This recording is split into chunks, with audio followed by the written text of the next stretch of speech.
Welcome to zoology class. കഴിഞ്ഞ ക്ലാസ്സിൽ നമ്മൾ റെസ്പിറേറ്ററി സിസ്റ്റം,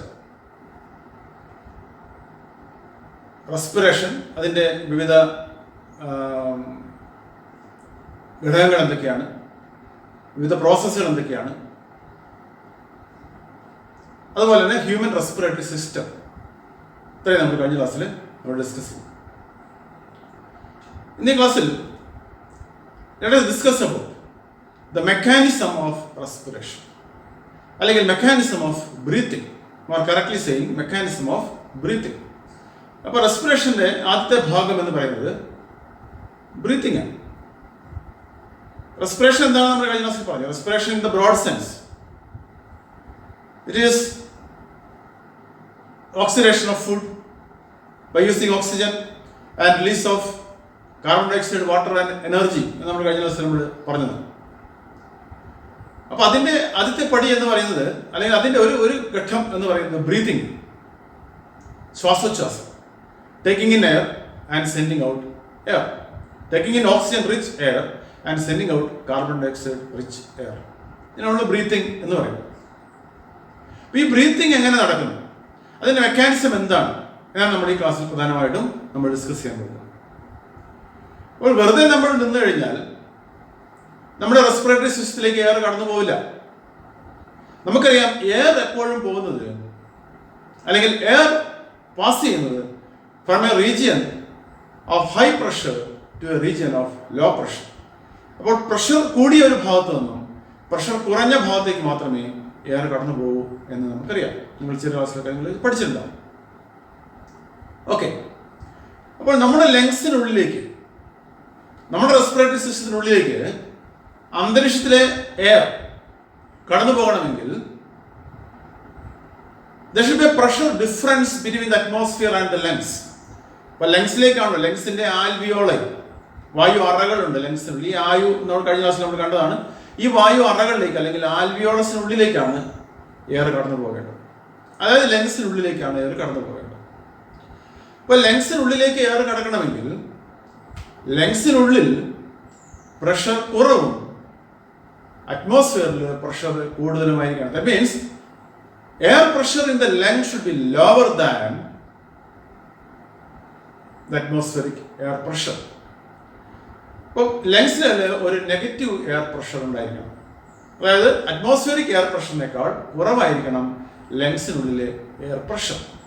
അപ്പോൾ എയർ നമ്മുടെ റെസ്പിറേറ്ററി സിസ്റ്റത്തിലേക്ക് നോസ്ട്രൽ കൂടി nasal passage, nasal chamber, pharynx, trachea, bronchi, അതിൻ്റെ primary bronchi, secondary bronchi, tertiary, അതിൻ്റെ branches, then bronchioles, finally it will reach the ആൽവിയോളി.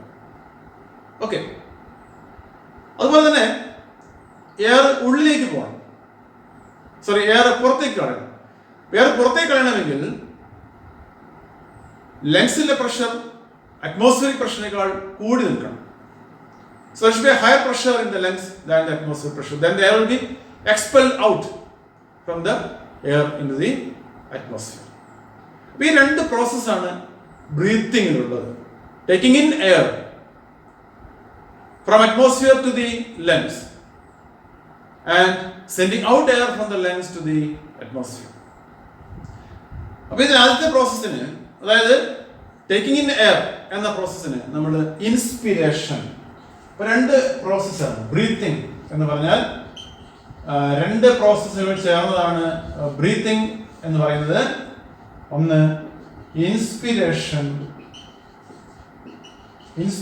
That is taking in air into the lungs, and the other one is expiration, sending out air from the lungs to the atmosphere. അപ്പോൾ inspiration നടക്കണമെങ്കിൽ, for inspiration to take place, there should be a pressure that is lower than the atmospheric pressure. In the lungs, the pressure should be lower than the atmospheric pressure. And for expiration, the pressure in the lungs should be higher than the atmospheric pressure. Okay. ഇനി ഇതെങ്ങനെ സാധ്യമാകുന്നു എന്നാണ് നമുക്ക് നോക്കേണ്ടത്. എങ്ങനെയാണ് ഈ pressure difference ഉണ്ട്? Atmospheric pressure is constant, നമുക്കറിയാം, അതിൽ മാറ്റം വരുന്നത് നമുക്ക് സാധിക്കില്ല. ലങ്സിന്റെ പ്രഷർ കൂടുകയും കുറയുകയും ചെയ്യാൻ സാധിക്കും. അപ്പൊ ലങ്സിലെ പ്രഷർ കുറയ്ക്കാൻ പറ്റും. അറ്റ്മോസ്ഫിയറിക് പ്രഷറിനേക്കാൾ ലങ്സിന്റെ പ്രഷർ കുറയ്ക്കാൻ സാധിക്കും. അപ്പോൾ എയർ ഉള്ളിലേക്ക് കടന്നു വരും. From higher pressure region, that is atmosphere, to the lower pressure region, that is lungs.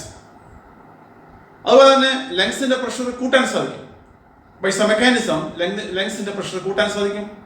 When the pressure, ലങ്സിലെ പ്രഷർ നമ്മൾ പൾമണറി എയർ പ്രഷർ എന്നാണ് വിളിക്കുക. Pulmonary pressure, the pulmonary pressure, air pressure can be increased than the pressure in the atmosphere. So then the air would be expelled out into the atmosphere, that is expiration. Okay. ഈ മെക്കാനിസത്തെ കുറിച്ചാണ് നമ്മൾ ഈ ക്ലാസ്സിൽ ഇപ്പോൾ discuss ചെയ്യാൻ പോകുന്നത്. അതായത് എങ്ങനെയാണ് എയർ പ്രഷറിൽ വ്യത്യാസം വരുത്താൻ സാധിക്കുക, ലങ്സിന്റെ എയർ പ്രഷറിൽ വ്യത്യാസം വരുത്താൻ സാധിക്കുക എന്നുള്ളതാണ് നമ്മൾ നോക്കുന്നത്. നമുക്കറിയാം, ലങ്സ് ഒരു ക്യാവിറ്റിക്കുള്ളിലാണ് സ്ഥിതി ചെയ്യുന്നത്. Lungs are situated in a cavity called thoracic cavity. Okay. So this is the thoracic cavity.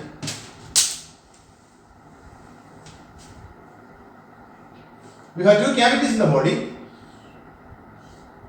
This is the abdominal cavity and this is the thoracic cavity. And the lower one is the abdominal cavity. Both these cavities are separated by means of a dome-shaped muscular partition called diaphragm. A muscular partition called diaphragm. അപ്പോൾ thoracic cavity യും abdominal cavity തമ്മിൽ വേർതിരിക്കുന്ന ഒരു muscular partition ഉണ്ട്, അതിനെ നമ്മൾ diaphragm എന്ന് വിളിക്കുന്നു. So lungs are situated. In the thoracic cavity. Okay. And the thoracic cavity is guarded by, നമ്മൾ നേരത്തെ പറഞ്ഞു, thoracic cavity പ്രൊട്ടക്ട് ചെയ്തിരിക്കുന്നത്, lungs are protected by ribs, and on the dorsal side vertebral column is there, and laterally and ventrally it is protected by the ribs and in the front there's a sternum also. So there's a rib cage. അപ്പോൾ ഈ rib cage ആണ് thoracic cavity ഉണ്ടാക്കിയിരിക്കുന്നത് ഈ rib cage കൊണ്ടാണ് നമുക്ക് പറയാം. So within the thoracic cavity these lungs are situated. Okay. So actually lungs are also two cavities. അതിൽ ധാരാളം എയർ സാക്സ് ഉണ്ട്, ആൽവിയോളി ഉണ്ട്, അതും cavities ആണ്. Well, lungs can be considered as cavities and which are situated in another cavity, that is a thoracic cavity. So a cavity within a cavity. Lungs are cavities which are situated in a larger cavity, that is a thoracic cavity. Okay. ഇവിടെ ലങ്സിലെ pressure inspiration എങ്ങനെ നടക്കുന്നു എന്ന് നമുക്ക് നോക്കാം. The first step in the breathing is inspiration. അപ്പോൾ inspiration എങ്ങനെ നടക്കുന്നു? നമ്മൾ നേരത്തെ പറഞ്ഞതുപോലെ ഇൻസ്പിറേഷൻ നടക്കണമെങ്കിൽ air pressure or pulmonary pressure should be lower than the atmospheric pressure. അന്തരീക്ഷത്തിലെ പ്രഷറിനേക്കാൾ കുറവായിരിക്കണം ലങ്സിലെ പ്രഷർ. ലങ്സിലെ പ്രഷർ നമ്മൾ കുറയ്ക്കണം. അറ്റ്മോസ്ഫിയറിക് പ്രഷർ നമുക്കൊന്നും ചെയ്യാൻ കഴിയില്ല. അപ്പോൾ ലങ്സിലെ പ്രഷർ നമുക്ക് കുറയ്ക്കണം. എങ്ങനെയാണ് ലങ്സിലെ പ്രഷർ കുറയുക? നിങ്ങൾ ഫിസിക്സിൽ നിങ്ങൾ പഠിച്ചിട്ടുണ്ടാവും, there is a relationship between the pressure and the volume. നിങ്ങൾ ഫിസിക്സിൽ നിങ്ങൾ ചെറിയ ക്ലാസ് 10ാം ക്ലാസ്സിൽ നിങ്ങൾ പഠിച്ചിട്ടുണ്ടാവും. What is the relationship between the pressure and volume? When the volume increases, the pressure decreases, or the pressure is inversely proportional to volume. When the volume increases, pressure decreases, or when the volume decreases, the pressure increases. അതായത് volume കൂടുന്നതനുസരിച്ച് air pressure കുറയുന്നു. Air pressure കുറയുകയും volume കുറയുന്നതനുസരിച്ച് air pressure കൂടുകയും ചെയ്യും. നമ്മൾ ഇതൊരു air contain ചെയ്തിരിക്കുന്ന ഒരു കണ്ടെയ്നറിന്റെ കാര്യം നമ്മൾ എടുത്താൽ മതി. അപ്പോൾ എയർ ഒരു കണ്ടെയ്നറിനുള്ളിൽ എടുത്തിരിക്കുന്നത്, ആ കണ്ടെയ്നറിന്റെ വ്യാപ്തം, കണ്ടെയ്നറിന്റെ വോളിയം കൂടുമ്പോൾ അതിലടങ്ങിയിരിക്കുന്ന എയറിന്റെ പ്രഷർ കുറയും. കാരണം എയറിന് സിറ്റുവേറ്റ് ചെയ്യാൻ കൂടുതൽ സ്ഥലം കിട്ടുന്നു, പ്രഷർ കുറയുമെന്ന് നമുക്കറിയാം. അതുപോലെ തന്നെ ആ കണ്ടെയ്നറിന്റെ വോളിയം കുറയുമ്പോൾ അതിനുള്ളിലെ എയറിന്റെ പ്രഷർ കൂടും. So the relationship is inversely proportional. When the volume increases, the pressure decreases, and when the volume decreases, the pressure increases. അപ്പോൾ നമുക്കിവിടെ പ്രഷർ ഡിക്രീസ് ചെയ്യണം അല്ലെങ്കിൽ പ്രഷർ കുറയ്ക്കണം. അപ്പോൾ സ്വാഭാവികമായിട്ടും എന്താണ് ചെയ്യേണ്ടത്? ലങ്സിന്റെ വോളിയം കൂട്ടണം. ലങ്സ് ഒരു എയർ കണ്ടെയ്നർ ആയിട്ട് നിങ്ങൾ എടുത്താൽ ലങ്സിന്റെ വോളിയം കൂടണം. ലങ്സ് കുറച്ചൊന്ന് വലുതാവണം, അപ്പോൾ വോളിയം കൂടും. ലങ്സ് ഇൻഫ്ലേറ്റ് ചെയ്യണം. അപ്പോൾ അങ്ങനെ ലങ്സ് ഇൻഫ്ലേറ്റഡ് ആകുമ്പോൾ, ലങ്സിന്റെ വോളിയം കൂടുമ്പോൾ അതിനുള്ളിലെ എയർ പ്രഷർ കുറയും. അറ്റ്മോസ്ഫിയറിക് പ്രഷറിനേക്കാൾ കുറയുമ്പോൾ സ്വാഭാവികമായിട്ടും അറ്റ്മോസ്ഫിയറിക് പ്രഷർ നമ്മുടെ ഈ റെസ്പിറേറ്ററി പാസേജുകൾ വഴി ഉള്ളിലേക്ക് എത്തും. ഇതാണ് ഇൻസ്പിറേഷൻ എന്ന് പറയുന്നത്. അപ്പോൾ എങ്ങനെയാണ് ലങ്സിന്റെ ഈ പ്രഷർ നമുക്ക് കുറയ്ക്കാൻ സാധിക്കുക, അല്ലെങ്കിൽ എങ്ങനെയാണ് വോളിയം കൂട്ടാൻ സാധിക്കുക? അപ്പോൾ പ്രഷർ കുറയ്ക്കാൻ എന്ത് ചെയ്താൽ മതി? വോളിയം കൂട്ടിയാൽ മതി. പക്ഷെ എങ്ങനെയാണ് ലങ്സിന്റെ വോളിയം കൂട്ടാൻ സാധിക്കുക? ലങ്സിന്റെ ഈ ഇൻസ്പിറേഷൻ സഹായിക്കുന്ന ലങ്സിന്റെ വോളിയം കൂട്ടാൻ വേണ്ടി, ലങ്സിന്റെ വോളിയം കൂട്ടാൻ സ്വാഭാവികമായിട്ടും നമുക്ക് ബുദ്ധിമുട്ടുണ്ട്. പക്ഷേ ലങ്സ് ഈ തൊറാസിക് ക്യാവിറ്റിക്കുള്ളിലായതുകൊണ്ട് തൊറാസിക് ക്യാവിറ്റിയുടെ വോളിയം കൂട്ടാൻ സാധിക്കും.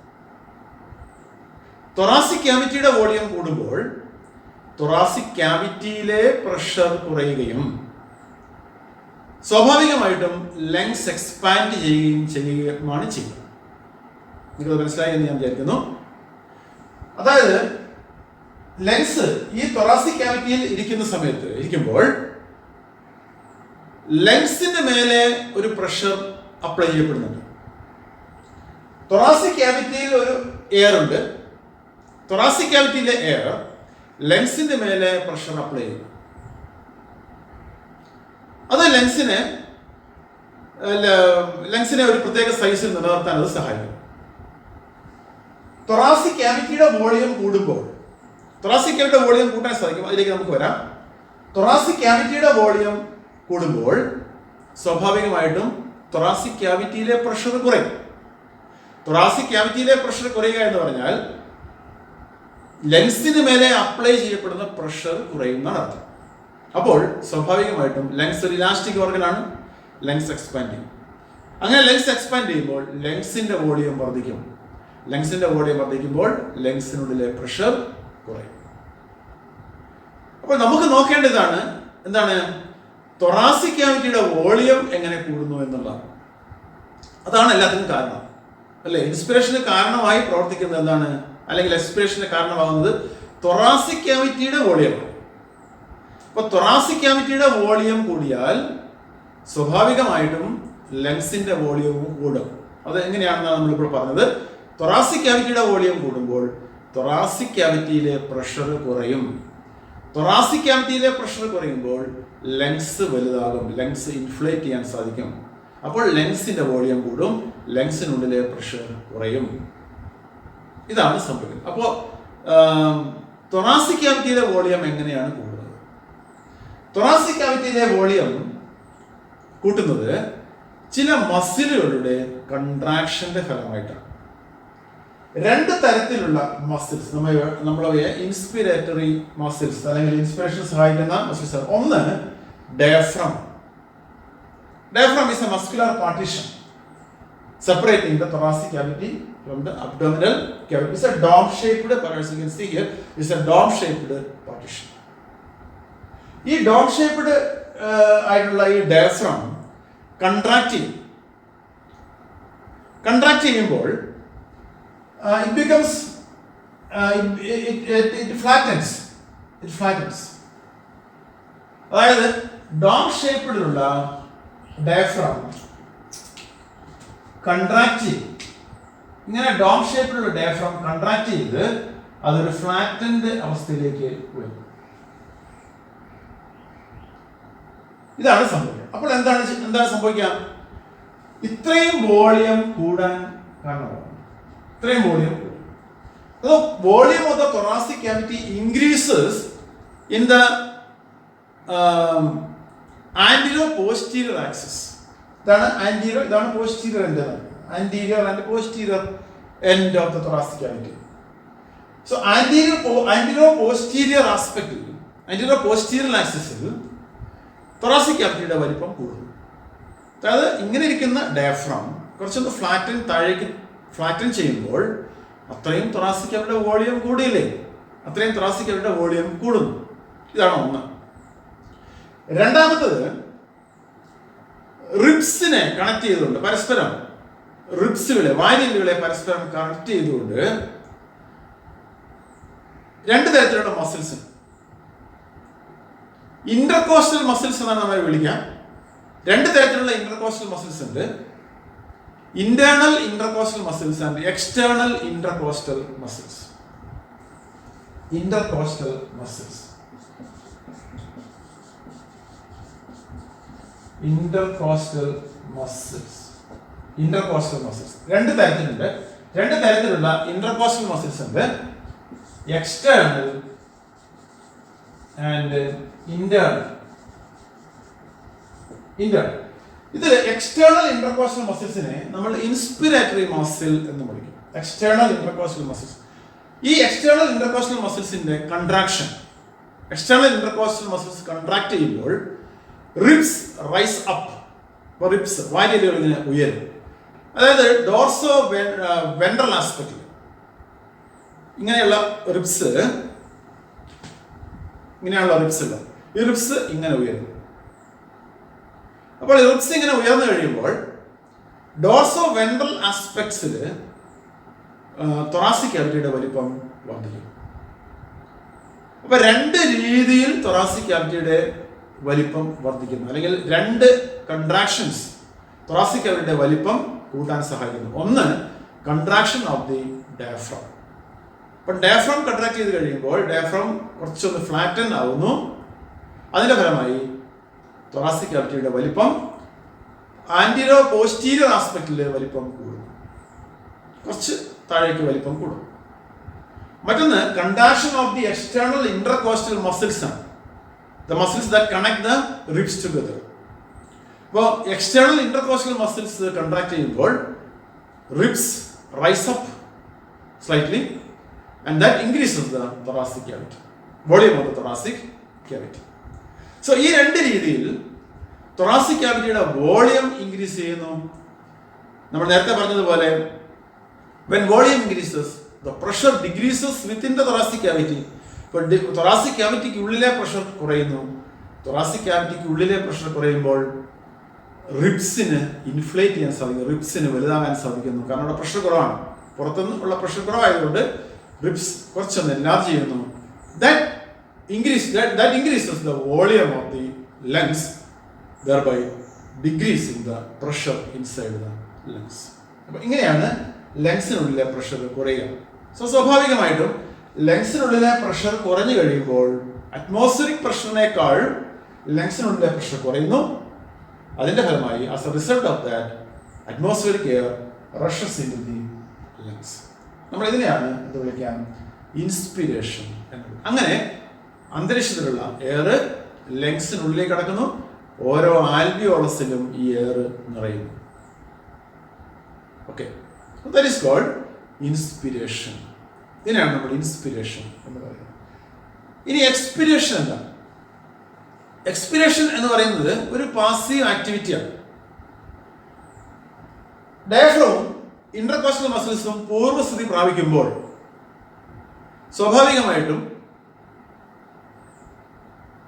എന്ത് സംഭവിക്കുന്നു? thoracic വോളിയം കുറയുന്നു. അപ്പോൾ thoracic പ്രഷർ കൂടുന്നു. thoracic പ്രഷർ കൂടിക്കഴിയുമ്പോൾ ലങ്സ് പഴയ സ്ഥിതിയിലേക്ക് മാറ്റപ്പെടുന്നു, അല്ലെങ്കിൽ അതിനെ ഇൻഫ്ലേറ്റ് ചെയ്യാൻ പറ്റാതെ, അല്ലെങ്കിൽ അത് ചുരുങ്ങുന്നു. ലങ്സ് ചുരുങ്ങുമ്പോൾ ലങ്സിന്റെ വോളിയം കുറയുന്നു. ലങ്സിന്റെ വോളിയം കുറയുന്നതാണല്ലോ ലങ്സ് ചുരുങ്ങുക എന്ന് പറയുന്നത്. അപ്പോൾ ലങ്സിന്റെ വോളിയം കുറയുമ്പോൾ പ്രഷർ കൂടുന്നു. When the pressure increases than the atmospheric pressure, the air is expelled outside. അതിനാണ് നമ്മൾ എന്ത് വിളിക്കാം? എക്സ്പിരേഷൻ എന്ന് വിളിക്കാം. അപ്പോൾ എക്സ്പിരേഷൻ എന്ന ഒരു സ്വാഭാവികമായിട്ട് ഒരു പാസീവ് ആക്ടിവിറ്റിയാണ്. കൺട്രാക്ട് ചെയ്ത ഡയഫ്രം പൂർവ്വസ്ഥിതിയിലേക്ക് വരും. അപ്പോൾ കൺട്രാക്ട് ചെയ്ത ഡയഫ്രം പൂർവ്വസ്ഥിതിയിലേക്ക് വരുമ്പോൾ അത് വീണ്ടും പഴയ ഡോം ഷേപ്പിലേക്ക് തിരിച്ചു പോകും. അപ്പോൾ തൊറാസിക് വോളിയം കുറയും. അതുപോലെ കൺട്രാക്ട് ചെയ്ത എക്സ്റ്റേണൽ ഇന്റർകോസ്റ്റൽ മസിൽസ് പഴയ പോലെ റിലാക്സ് ചെയ്യുമ്പോൾ പഴയ പോലെ ആകുമ്പോൾ ഉയർന്ന റിബ്സ് താഴേക്ക് പോകുന്നു. അപ്പോൾ ഈ രണ്ട് രീതിയിലും തൊറാസിക് വോളിയം കുറയുകയും തൊറാസിക് പ്രഷർ കൂടുകയും അതിൻ്റെ ഫലമായി ലങ്സ് ചുരുങ്ങുകയും ലങ്സിൻ്റെ വോളിയം കുറയുകയും ലങ്സിൻ്റെ പ്രഷർ കൂടുകയും എയർ പുറത്തേക്ക് എക്സ്പെൽ ചെയ്യപ്പെടുകയും ചെയ്യുന്നു. That is called expiration. അപ്പോൾ ഇതാണ് mechanism of breathing. This is how inspiration and expiration takes place. ഇത് നോർമൽ ഇൻസ്പിരേഷൻ്റെയും എക്സ്പിരേഷൻ്റെയും കാര്യമാണ് നമ്മൾ പറഞ്ഞത്. ഇനി ഇത് കൂടാതെ നമുക്ക് ഫോഴ്സ് ഉപയോഗിച്ചുകൊണ്ട് നമുക്ക് കൂടുതൽ എയറിനെ ഉള്ളിലേക്ക് എടുക്കാൻ സാധിക്കും. അതുപോലെ ഫോഴ്സ് ഉപയോഗിച്ച് നമുക്ക് കൂടുതൽ എയറിനെ പുറത്തേക്ക് കളയാനും സാധിക്കും. അതിന് സഹായിക്കുന്നത് മറ്റു ചില മസിൽസാണ്. എക്സ്പിരേറ്ററി മസിൽസ് എന്നിട്ട് വിളിക്കുന്ന വേറെ ചില മസിൽസാണ് അതിന് സഹായിക്കുക. Okay, what is the rate of breathing? നമ്മൾ എത്ര പ്രാവശ്യം ശ്വാസോച്ഛ്വാസം ചെയ്യുന്നു ഒരു മിനിറ്റ് എന്നുള്ളതാണ് റേറ്റ് ഓഫ് ബ്രീത്തിങ് എന്ന് നമ്മൾ ഉദ്ദേശിക്കുന്നത്. Rate of respiration, rate of breathing എന്നാണ് ഉദ്ദേശിക്കുന്നത്. ആരോഗ്യമുള്ള പ്രായപൂർത്തിയായ ഒരാൾ 12 മുതൽ 16 തവണ 16 വരെ പ്രാവശ്യം ഒരു മിനിറ്റിൽ ബ്രീത്ത് ചെയ്യുന്നു എന്നാണ് കണക്കാക്കിയിരിക്കുന്നത്. ഓക്കെ, ഇത് രോഗാവസ്ഥയിലോ അല്ലെങ്കിൽ ഒക്കെ വ്യത്യാസം സംഭവിക്കാം. സാധാരണഗതിയിൽ നോർമലി അറ്റ് റെസ്റ്റ് ഒരു ആരോഗ്യമുള്ള പ്രായപൂർത്തിയായ ഒരാൾ വിശ്രമിക്കുന്ന സമയത്ത്, ഇപ്പം ജോലി എടുക്കുമ്പോൾ ബ്രീത്തിങ്ങിൻ്റെ റേറ്റ് കൂടും. ഇപ്പോൾ നടക്കുമ്പോഴോ ഓടുമ്പോഴോ ഒക്കെ ബ്രീത്തിങ്ങിൻ്റെ റേറ്റ് കൂടുമെന്ന് നമുക്കറിയാം. ചില അസുഖങ്ങളുള്ളപ്പോൾ ബ്രീത്തിങ്ങിൻ്റെ റേറ്റ് ചിലപ്പോൾ കൂടാം. Normally the breathing rate is 12 to 16 times per minute. Okay, അപ്പോൾ നമ്മൾ ഉള്ളിലേക്ക് എടുക്കുന്ന എയറിന് അളവുണ്ട്, പുറത്തേക്ക് വിടുന്ന എയറിന് അളവുകളുണ്ട്. ഇതൊക്കെ അളക്കാൻ അല്ലെങ്കിൽ എത്ര എയർ നമ്മൾ ഉള്ളിലേക്ക് എടുത്തു എന്ന് കണക്കാക്കുന്ന ഒരു ഉപകരണത്തിൻ്റെ പേരാണ്, ഉപകരണം ഉപയോഗിക്കാറുണ്ട്, അതിന് സ്പൈറോമീറ്റർ എന്നാണ് പറയുക. Spirometer. Spirometer is the instrument used to measure the air volumes during breathing. ബ്രീത്തിങ്ങിന്റെ സമയത്ത് എത്ര എയർ ഉള്ളിലേക്ക് എടുത്തു പുറത്തേക്ക് കളഞ്ഞു എന്നൊക്കെ കണക്കാക്കുന്ന ഒരു ഉപകരണത്തിന്റെ പേരാണ് സ്പൈറോമീറ്റർ. ഓക്കെ, ഇതാണ് മെക്കാനിസം ഓഫ് ബ്രീത്തിങ്. ഇനി നമുക്ക് ബ്രീത്തിങ്ങിന്റെ സമയത്ത് നമ്മൾ എത്ര എയർ ഉള്ളിലേക്ക് എടുക്കുന്നു, എയർ വോളിയംസ്, അതായത് എയറിന്റെ വോളിയം എത്രയാണ്, നമ്മൾ ഉള്ളിലേക്ക് എടുക്കുന്ന എയറിന്റെ വോളിയം എത്രയാണ്, പുറത്തേക്ക് കളയുന്ന എയറിന്റെ വോളിയം എത്രയാണ്, അതിനെക്കുറിച്ചൊക്കെ നമുക്ക് നോക്കാം. Air volumes, different air volumes during breathing. ഒന്നാമത്തത് tidal volume. Tidal volume. Tidal volume എന്താണ് ടൈഡൽ വോളിയം എന്ന് പറയുന്നത്? Tidal volume is the volume of air, or is the amount of air that is taken in, inspired in or expired out during a normal breathing. During a normal breathing. എന്താണ് ഈ normal breathing? നമ്മൾ പ്രത്യേകിച്ച് ജോലിയൊന്നും ചെയ്യുന്നില്ല, പ്രത്യേകിച്ച് കാര്യമായ ജോലികളൊന്നും ചെയ്യാതെ നമ്മൾ വെറുതെ റെസ്റ്റ് ചെയ്യുന്ന സമയത്ത് സാധാരണ നമ്മൾ ഉള്ളിലേക്ക് എടുക്കുന്ന എയർ, അതുപോലെ പുറത്തേക്ക് കളയുന്ന എയർ, ഇതിനെയാണ് നമ്മൾ ടൈഡൽ വോളിയം എന്ന് വിളിക്കുക. ഇത് നമ്മൾ പർപ്പസ്ഫുള്ളി ചെയ്യുന്നതല്ല. നമ്മൾ ബ്രീത്തിങ് നമ്മൾ അറിയുന്ന പോലും അല്ലേ, നമ്മൾ ഉള്ളിലേക്ക് എടുക്കുന്നത്, ശ്വാസം ഉള്ളിലേക്ക് എടുക്കുകയും പുറത്തേക്ക് കളയുകയും ചെയ്യുന്നത് നമ്മൾ പലപ്പോഴും അറിയുന്ന പോലുമില്ല. അത് നമ്മൾ ചെയ്തു പോവുകയാണ്. അതിനെയാണ് നമ്മൾ എന്ത് വിളിക്കാം? ടൈഡൽ വോളിയം എന്ന് വിളിക്കുക. ഇത് 500 ml. 500 ml, അതായത് ഒരു ഇൻസ്പിരേഷനിൽ നമ്മൾ 500 ml എടുക്കുന്നു, എക്സ്പിരേഷനിൽ 500 ml പുറത്തേക്ക് കളയുന്നു. At normal case. ഓക്കെ, ഇതിനാണ് നമ്മൾ ടൈഡൽ വോളിയം എന്ന് പറയുക. ഇങ്ങനെ ടൈഡൽ വോളിയം ഒരു പ്രാവശ്യം 500 ml നമ്മൾ ഉള്ളിലേക്ക് എടുക്കുന്നുവെങ്കിൽ ഒരു മിനിറ്റിൽ നമ്മൾ എടുക്കുന്ന വോളിയം എന്ന് പറയുന്നത് 6000 മുതൽ 8000 വരെ ml ആണ് ഒരു മിനിറ്റിൽ നമ്മൾ ടൈഡൽ വോളിയമായിട്ട് ഉള്ളിലേക്ക് എടുക്കുകയോ പുറത്തേക്ക് കളയുകയോ ചെയ്യും. ഓക്കെ, ഇതാണ് ടൈഡൽ വോളിയം. ഇനി രണ്ടാമത്തെ ഒരു ടേം ആണ്, രണ്ടാമത്തെ ഒരു വോളിയം, എയർ വോളിയം ആണ് inspiratory reserve volume. Inspiratory reserve volume. Tidal വോളിയത്തിൽ നമുക്ക് ടി വി എന്ന് കൊടുക്കാം. Tidal volume T V. അടുത്തത് inspiratory reserve volume. Inspiratory reserve volume. എന്താണ് inspiratory reserve volume? Inspiratory reserve volume എന്ന് പറഞ്ഞാൽ നമുക്കറിയാം, നമുക്ക് ആവശ്യമെങ്കിൽ നമുക്ക് കൂടുതൽ എയർ, ഇപ്പൊ ടൈഡൽ എയർ നമ്മൾ പറഞ്ഞല്ലോ, ടൈഡൽ വോളിയം 500 ml എന്ന് പറഞ്ഞു. നോർമലി സാധാരണഗതിയിൽ നമ്മൾ ഉള്ളിലേക്ക് എടുക്കുകയോ പുറത്തേക്ക് കളയുകയോ ചെയ്യുന്ന വോളിയമാണല്ലോ 500 ml എന്നോട് പറയും. ഇത് സാധാരണ നമ്മൾ ചെയ്യും. ഇനി വേണമെന്ന് വെച്ചാൽ by force we can take more air inside. അത് എത്ര വേണമെങ്കിലും എടുക്കാൻ പറ്റില്ല, അതിൻ്റെ ഒരു ലിമിറ്റ് ഉണ്ട്. നിങ്ങളത് ശ്രമിച്ചു നോക്കിയാൽ നമുക്ക് മനസ്സിലാവും എത്ര എയർ നമുക്ക് ഉള്ളിലേക്ക് പരമാവധി എടുക്കാൻ കഴിയും. അതിനെയാണ് നമ്മൾ എന്താ വിളിക്കുക, ഇൻസ്പിരേറ്ററി റിസർവ്. അത് റിസർവ് ആണ്, നമ്മൾ സാധാരണ ഉപയോഗിക്കാറില്ല. അപ്പോൾ ആവശ്യമുണ്ടെങ്കിൽ മാത്രമേ നമ്മളത് ചെയ്യാറുള്ളൂ.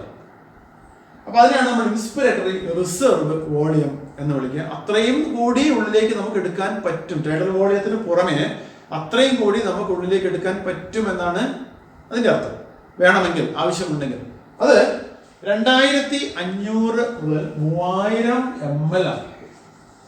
2500 ml to 3000 ml, 2500 ml to 3000 ml ആണ് ഇൻസ്പിരേറ്ററി റിസർവ് വോളിയം എന്നിട്ട് പറയുന്നത്. Okay, the air, the amount of the volume of air that can be inspired in with force, okay, when it is required. Then മൂന്നാമത്തതാണ് expiratory reserve volume. Expiratory reserve volume. Expiratory reserve volume. Expiratory reserve volume എന്ന് പറഞ്ഞാൽ നമുക്ക് വിത്ത് force ഉള്ളിലേക്ക് air എടുക്കാൻ പറ്റുന്ന പോലെ തന്നെ ഒരു നോർമൽ എക്സ്പിരേഷന് ശേഷം നമ്മൾ നോർമൽ എക്സ്പയർ ചെയ്തു, അതായത് ടൈഡൽ വോളിയം. അതിനുശേഷം നമുക്ക് വേണമെങ്കിൽ കുറെ കൂടി എയറിനെ പുറത്തേക്ക് കളയാൻ സാധിക്കും. വിത്ത് ഫോഴ്സ് കുറെ കൂടി എയറിനെ നമുക്ക് പുറത്തേക്ക് കളയാൻ സാധിക്കും. എന്ന് പറഞ്ഞാൽ കുറച്ച് എയർ നമ്മുടെ ഉള്ളിലുണ്ട്, അതിനെയും കൂടി നമുക്ക് നോർമലി അത് പോവില്ല, ടൈഡൽ വോളിയത്തിൽ അത് പുറത്തേക്ക് പോവില്ല. പക്ഷെ വിത്ത് ഫോഴ്സ് നമുക്ക് അതും കൂടി പുറത്തേക്ക് കളയാൻ വേണമെങ്കിൽ സാധിക്കും. ഇതിനെയാണ് നമ്മൾ എക്സ്പിരേറ്ററി റിസർവ് വോളിയം എന്ന് വിളിക്കാം. ഇത് 1000 ml മുതൽ 1100 ml വരെയാണ്. 1000 ml മുതൽ 1100 ml വരെയാണ്. എന്ന് വെച്ചാൽ ഇൻസ്പിരേറ്ററി റിസർവ് വോളിയത്തെക്കാൾ കുറവായിരിക്കും എക്സ്പിരേറ്ററി റിസർവ് വോളിയം. കാരണം നമുക്ക് നിങ്ങളത് പരീക്ഷ നോക്കിയാൽ നമുക്ക് മനസ്സിലാവും. നമുക്ക് ഉള്ളിൽ കുറെ എടുക്കാൻ കഴിയും. വിത്ത് ഫോഴ്സ് ഇൻസ്പിരേറ്ററി റിസർവ് വോളിയം കൂടുതലാണ്. പക്ഷെ അത് പുറത്തേക്ക് കളഞ്ഞ് normal tidal volume, normal breathing സമയത്ത് നോർമൽ 500 ml ടൈഡൽ വോളിയം നിങ്ങൾ പുറത്തേക്ക് കളഞ്ഞ ശേഷം കൂടുതൽ പുറത്തേക്ക് എയർ കളയാൻ ശ്രമിച്ചാൽ കുറച്ച് പോകും. പക്ഷെ അത് ഇൻസ്പിരേറ്ററി റിസർവ് വോളിയം പോലെ അത്രയും പോകില്ല, അത് കുറവായിരിക്കും. അത് നിങ്ങൾക്ക് നമ്മൾ തന്നെ ശ്രമിച്ചു നോക്കാൻ നമുക്ക് മനസ്സിലാവും. അപ്പോൾ 1000 ml to 1100 ml വരെയാണ് expiratory reserve volume, the volume of air that is expelled outside with force. Expiratory reserve volume. Okay, ഇനി അടുത്തത് നാലാമത്തതാണ് റെസിജ്വൽ വോളിയം. റെസിജ്വൽ വോളിയം എന്താണ് റെസിജ്വൽ എന്നതിന്റെ അർത്ഥം? റെസിജ്വൽ എന്ന് പറഞ്ഞാൽ വാട്ട് ഈസ് ലെഫ്റ്റ് ഓവർ, അല്ലെ, ബാക്കിയാവുന്നത് അല്ലെങ്കിൽ ബാക്കി നിൽക്കുന്നതിനാണ് നമ്മൾ റെസിജ്വൽ എന്ന് വിളിക്കുക. റെസിജ്വൽ വോളിയം അതായത് നമ്മൾ സാധാരണഗതിയിൽ ടൈഡൽ വോളിയം ആണല്ലോ നമ്മൾ ബ്രീത്ത് ഇൻ ചെയ്യാനും അല്ലെങ്കിൽ ഇൻസ്പിറേഷനും എക്സ്പിറേഷനും വേണ്ടി നമ്മൾ ഉപയോഗിക്കുന്ന വോളിയം എന്ന് പറയുന്നത് ടൈഡൽ വോളിയം. ഈ ടൈഡൽ വോളിയം നമ്മൾ പുറത്തേക്ക് എക്സ്പയർ ചെയ്ത് കഴിഞ്ഞാൽ, അതായത് 500 ml നമ്മൾ പുറത്തേക്ക് എക്സ്പയർ ചെയ്ത് കഴിഞ്ഞാലും നമ്മുടെ റെസ്പിറേറ്ററി പാസേജസിൽ കുറെ എയർ ബാക്കി നിൽക്കും. അതായത്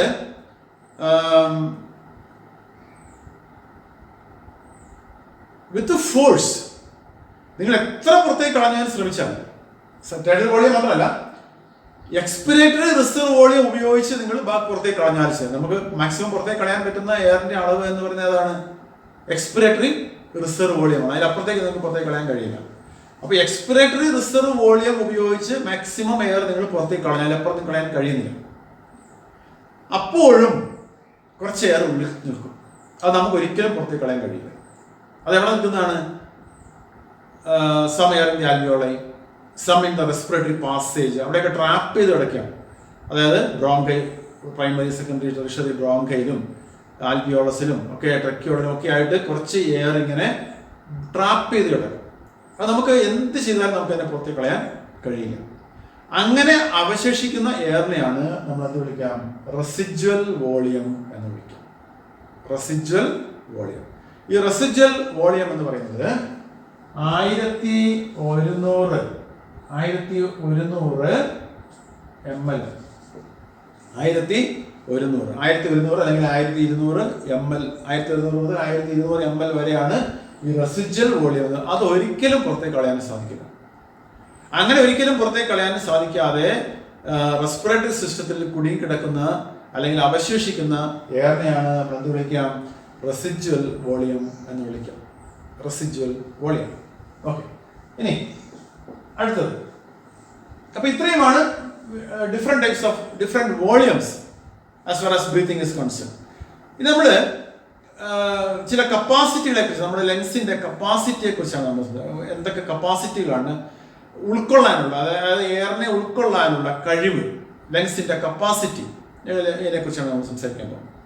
അപ്പൊ അതിലൊന്നാണ് ഇൻസ്പിരേറ്ററി കപ്പാസിറ്റി. ഇൻസ്പിരേറ്ററി കപ്പാസിറ്റി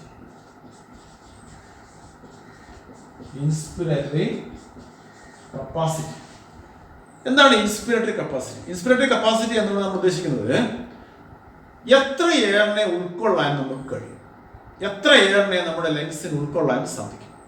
ഇതിനാണ് നമ്മൾ വിളിക്കുക ഇൻസ്പിരേറ്ററി കപ്പാസിറ്റി എന്ന് വിളിക്കുക. ഇൻസ്പിരേറ്ററി കപ്പാസിറ്റി എന്ന് പറയുന്നത് അതായത് ഇൻസ്പിറേഷൻ വഴി എത്ര എയറിനെ നമുക്ക് ഉൾക്കൊള്ളാൻ സാധിക്കും. ഇൻസ്പിറേഷൻ വഴി എത്ര എയറിനെ ഉൾക്കൊള്ളാൻ കഴിയും. നമുക്കറിയാം അത് രണ്ട് വാല്യൂസ് ചേരുന്നതാണ്. ഒന്ന് ടൈഡൽ വോളിയം. അപ്പോൾ നമ്മൾ ആദ്യം കുറച്ച് ടൈഡൽ വോളിയം നമുക്ക് ഉള്ളിലേക്ക് എടുക്കാൻ കഴിയും. ടൈഡൽ വോളിയത്തിന് ശേഷം നമുക്ക് എന്ത് ചെയ്യാൻ കഴിയും? വിത്ത് ഫോഴ്സ് നമുക്ക് ഉള്ളിലേക്ക് എടുക്കാൻ കഴിയുമല്ലോ. That is inspiratory reserve volume, അല്ലേ? അപ്പോൾ ടൈഡൽ വോളിയവും ഇൻസ്പിറേറ്ററി റിസർവ് വോളിയവും കൂടി ചേരുന്നതാണ് ഇൻസ്പിറേറ്ററി കപ്പാസിറ്റി എന്ന് വിളിക്കുന്നത്. നമുക്കതിനെ TV, tidal volume plus IRV, inspiratory reserve volume. IRV എന്നത് inspiratory reserve volume, okay, residual volume RV. Okay, ഇപ്പോൾ ഇൻസ്പിറേറ്ററി കപ്പാസിറ്റി എന്ന് പറയുന്നത് ഇൻസ്പിറേറ്ററി കപ്പാസിറ്റി അല്ലെങ്കിൽ IC, inspiratory capacity tidal volume plus inspiratory reserve വോളിയമാണ്. അത് രണ്ടും കൂടി ചേരുന്നതാണ് നമ്മുടെ ഇൻസ്പിറേറ്ററി കപ്പാസിറ്റി എന്ന് നമ്മൾ ഉദ്ദേശിക്കുന്നത്. അടുത്തത്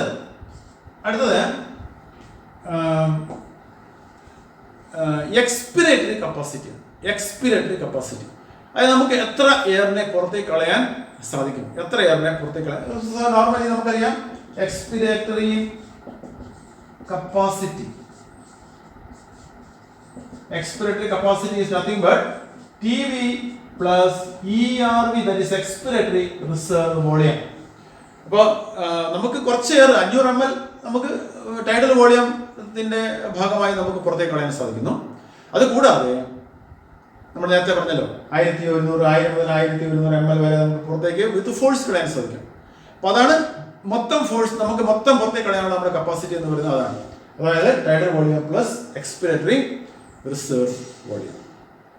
ഓക്കെ, ഇനി അടുത്തത്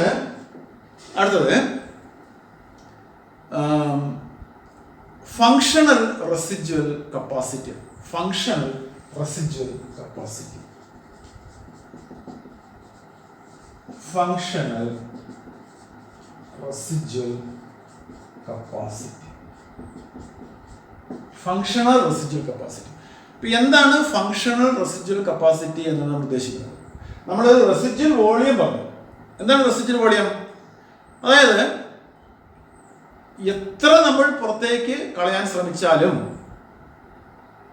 കളയാൻ പറ്റാത്ത, അതായത് എക്സ്പിറേറ്ററി കപ്പാസിറ്റി, അതാണല്ലോ നമ്മുടെ പുറത്തേക്ക് കളയാൻ പറ്റുന്ന കപ്പാസിറ്റി എന്ന് എക്സ്പിറേറ്ററി കപ്പാസിറ്റിയാണ്. അത് മുഴുവൻ കളഞ്ഞതിന് ശേഷവും കുറേയേറെ നമ്മുടെ ലങ്സിൽ ബാക്കിയാവുന്ന ഞാൻ പറഞ്ഞു. അതാണ് റെസിജ്വൽ വോളിയം എന്ന് പറയുന്നത്. പക്ഷേ ഇത് സാധാരണ സംഭവിക്കാറില്ലല്ലോ.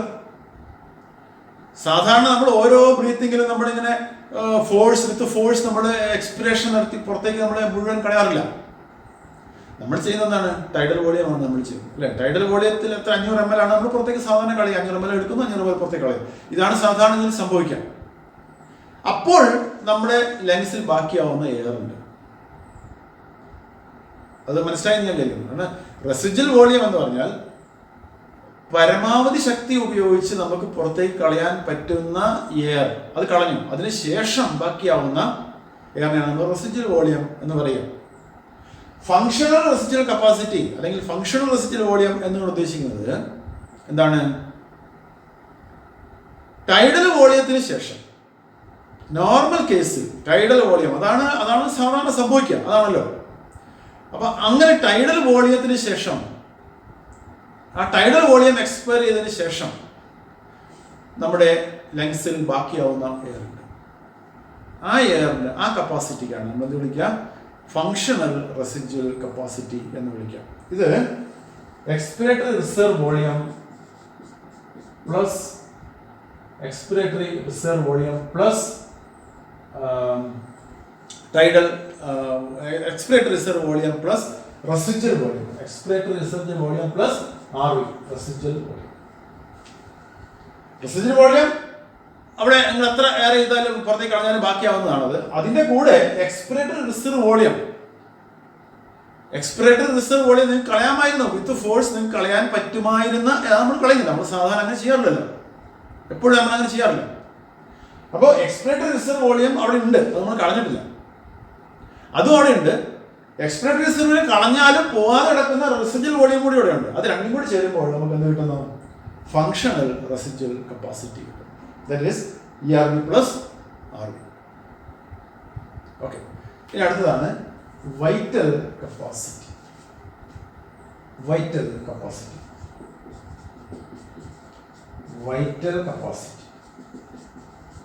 എന്താണ് വൈറ്റൽ കപ്പാസിറ്റി? വൈറ്റൽ കപ്പാസിറ്റി എന്ന് പറഞ്ഞാൽ നമുക്ക് എത്ര എയർ നമ്മുടെ ലങ്സിനെ കണ്ടെയ്ൻ ചെയ്യാനുള്ള കഴിവുണ്ട്. മൊത്തത്തിൽ എത്ര എയർ നമ്മുടെ ലങ്സിനെ കണ്ടെയ്ൻ ചെയ്യാനുള്ള കഴിവുണ്ട്. ഇത് നമുക്കറിയാം. ഇത് ടൈഡൽ വോളിയം അതിൽപ്പെടുന്നു. ഇൻസ്പിറേറ്ററി റിസർവ് വോളിയം അതിൽ വരുന്നു. എക്സ്പിറേറ്ററി റിസർവ് വോളിയം അതിൽ വരുന്നു.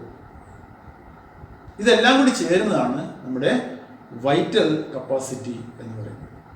അത് എക്സ്പിറേറ്ററി റിസർവ് വോളിയം അത് നമ്മൾ പുറത്തേക്ക് കളയുന്നില്ല, അത് അവിടെ അത് ലങ്സിന് ആ കപ്പാസിറ്റി ഉണ്ടല്ലോ. അതുപോലെ ടൈഡൽ വോളിയം അത് നമ്മൾ നോർമൽ എടുക്കുന്ന കപ്പാസിറ്റിയാണ്.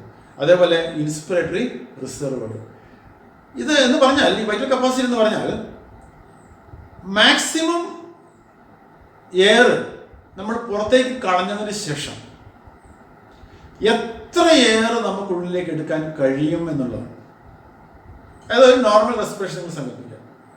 നിങ്ങൾ ടൈഡൽ വോളിയം പുറത്തേക്ക് കളഞ്ഞു, അതിനുശേഷം പരമാവധി നിങ്ങൾ പുറത്തേക്ക് കളഞ്ഞു, ലങ്സ് കാലിയാക്കുന്നു, നമുക്ക് പറ്റുന്ന പോലെ ലങ്സ് കാലിയാക്കി. അപ്പോൾ എക്സ്പിറേറ്ററി റിസർവ് വോളിയം പുറത്തേക്ക് പോയി, അതിനുശേഷം എക്സ്പിറേറ്ററി റിസർവ് വോളിയവും പുറത്തേക്ക് പോയതിനു ശേഷം നമ്മൾ ടൈഡൽ വോളിയം എടുക്കുന്നു, 500 ml എടുക്കുന്നു. അതിനുശേഷം ഇൻസ്പിറേറ്ററി റിസർവ് വോളിയം എടുക്കുന്നു. ആ ഇൻസ്പിറേറ്ററി റിസർവ് വോളിയം എന്ന് പറയുന്നത് എക്സ്പിറേറ്ററി റിസർവ് വോളിയം കൂടി കൂട്ടിച്ചേർന്നുള്ള ഇൻസ്പിറേറ്ററി റിസർവ് വോളിയം ആയിരിക്കണം. കാരണം അത്രയും കൂടി സ്ഥലത്തേക്ക് നമുക്ക് ഇൻസ്പിറേറ്ററി റിസർവ് വോളിയം എടുക്കാൻ സാധിക്കും. അപ്പോൾ ഇത് 3 വാല്യൂം കൂടി ചേരുന്നതിനാണ് നമ്മൾ വൈറ്റൽ കപ്പാസിറ്റി എന്ന് പറയുന്നത്. That is expiratory reserve volume, tidal volume and inspiratory reserve volume. So vital capacity is the amount of air taken in, or it is the capacity of the lungs to take in, to contain air after expiration, after forceful expiration. അപ്പോൾ forceful എക്സ്പിറേഷന് ശേഷം എത്ര air നമ്മുടെ ലങ്സിൽ contain ചെയ്യാൻ കഴിയും എന്നതിൻ്റെ കണക്കാണ് vital capacity. That is ERV plus TB plus IRV, inspiratory reserve. Okay, ഇനി മറ്റൊന്നാണ് total lung capacity. Total lung capacity.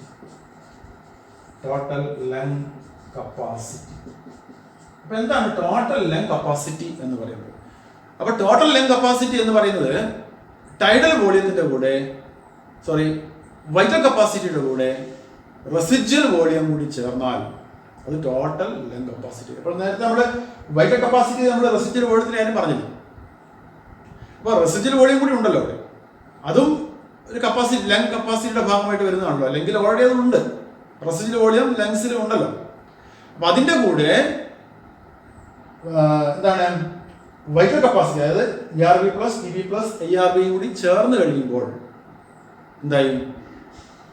നമുക്ക് വേണമെങ്കിൽ എഴുതാം total lung capacity ERV plus TB plus IRV. ഇതെന്താണ്? ഇത് vital capacity plus residual volume എന്തായി മാറി? Total lung capacity. നമ്മൾ ടോട്ടൽ ലങ് കപ്പാസിറ്റി എന്ന് പറയുന്നത്. അപ്പോൾ ഇതാണ് different volumes and capacities related to breathing. Okay, നമുക്ക് ക്ലാസ് ഇവിടെ അവസാനിപ്പിക്കാം. മറ്റു ഭാഗങ്ങളിലേക്ക് നമുക്ക് അടുത്ത ക്ലാസ്സിൽ ഡിസ്കസ് ചെയ്യാം.